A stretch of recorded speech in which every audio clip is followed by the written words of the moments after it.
हमने फोर्स को डिफाइन किया कि फोर्स मूव्स और टेंड्स टू मूव, स्टॉप्स और tends to stop the motion of a body. And इसके अलावा हमने Newton second law of motion के जरिए भी फोर्स को डिफाइन किया।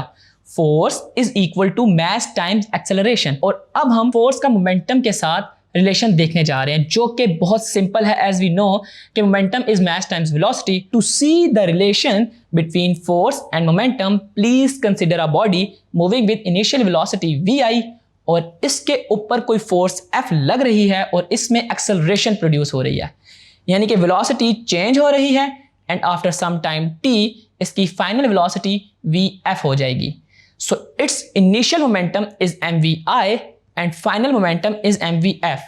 The change in momentum is mvf minus mvi. Or if I look the change in momentum with respect to time, I mean rate of change of momentum की बात करूं तो वो mvf minus mvi over t हो जाएगा। और अगर हम इसमें से m कॉमन ले लें तो देन बाकी की remaining term rate of change of velocity बचेगी।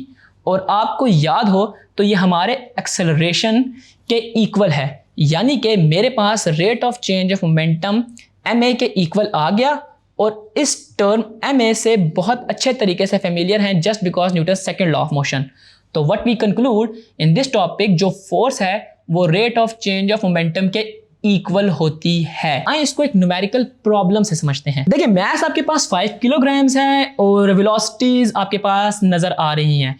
फाइनल वेलोसिटी हमने 0 इस वजह से ली थी क्योंकि body after some time rest पर आ गई। टाइम टोटल 2 सेकंड था इसके दौरान।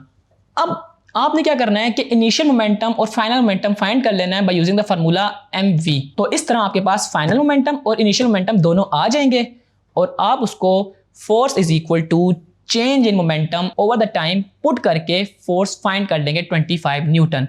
Thus 25 newton force is required to stop that body. यानी कि फोर्स की इतनी सारी डेफिनेशंस जो हमने स्टडी की उनमें एक और ऐड हो गई कि force is equal to the rate of change of momentum of body. बाकी मोमेंटम से आप फेमिलियर हैं, मगर शायद आपको यह ना पता हो कि जिस तरह एनर्जी डिफरेंट प्रोसेसेस में कंजर्व रहती है, इस तरह मोमेंटम भी कंजर्व रहता है। हम अपने नेक्स्ट टॉपिक में law of conservation of momentum को देखेंगे।